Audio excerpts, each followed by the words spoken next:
ആലുവ പൗരാവകാശ സംരക്ഷണ സമിതിയുടെ വാർഷിക സമ്മേളനം ഡെപ്യൂട്ടി കളക്ടർ ഉഷ ബിന്ദുമോൾ ഉദ്ഘാടനം ചെയ്തു. സാമൂഹ്യ മേഖലയിലെ എല്ലാ രംഗത്തും ജനങ്ങൾക്ക് വേണ്ടി സജീവമായി പ്രവർത്തിക്കുന്ന സംഘടനയാണ് പൗരാവകാശ സംരക്ഷണ സമിതിയെന്ന് ഉദ്ഘാടന വേളയിൽ ഡെപ്യൂട്ടി കളക്ടർ.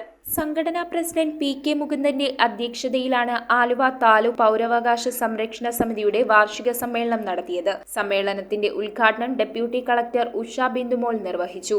സാമൂഹ്യ മേഖലയിലെ എല്ലാ രംഗത്തും ജനങ്ങൾക്ക് വേണ്ടി സജീവമായി ഇടപെട്ട് പ്രവർത്തിക്കുന്ന സംഘടനയാണ് പൗരാവകാശ സംരക്ഷണ സമിതിയെന്ന് ഡെപ്യൂട്ടി കളക്ടർ ഉദ്ഘാടന വേളയിൽ പറഞ്ഞു.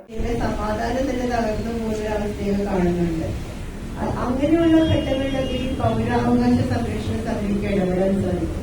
പ്രത്യേകിച്ച് മുതിർന്ന പൗരന്മാരുടെ ക്ഷേമം, സാമൂഹ്യനീതി സംബന്ധിച്ചിട്ടുള്ള കാര്യങ്ങൾ.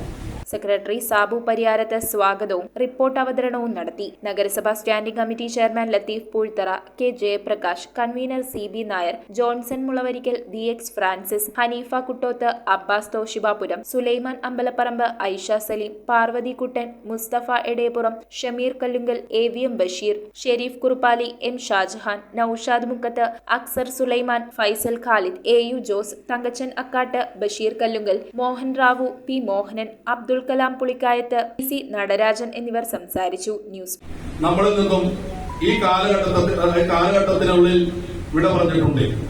പ്രഗത്ഭരായ വ്യക്തിത്വങ്ങൾ ആലുവ നഗരസഭയുടെ municipal chairman P D. Padmanabhan Nair ഉൾപ്പെടെ പ്രതിപക്ഷ നേതാവ് ജോസ് മാത്യു ഉൾപ്പെടെയുള്ളവർ ഈ സംഘടനയെ മുന്നോട്ട് നയിച്ചിട്ടുള്ളവരാണ്. ബ്യൂറോ ആലുവ. കുറഞ്ഞ പലിശ, കൂടുതൽ പണം, 30 വർഷത്തെ പാരമ്പര്യം, ഹൃദ്യമായ സേവനം, ഞൊടിയിടയിൽ പണം. സൗത്ത് ഇന്ത്യയിലെ 100% വിശ്വസിക്കാവുന്ന സ്ഥാപനം CFL ക്യാപിറ്റൽ ഫിൻസർവ് ലിമിറ്റഡ്. മാറുന്ന ജീവിതം, മാറാത്ത വിശ്വാസം.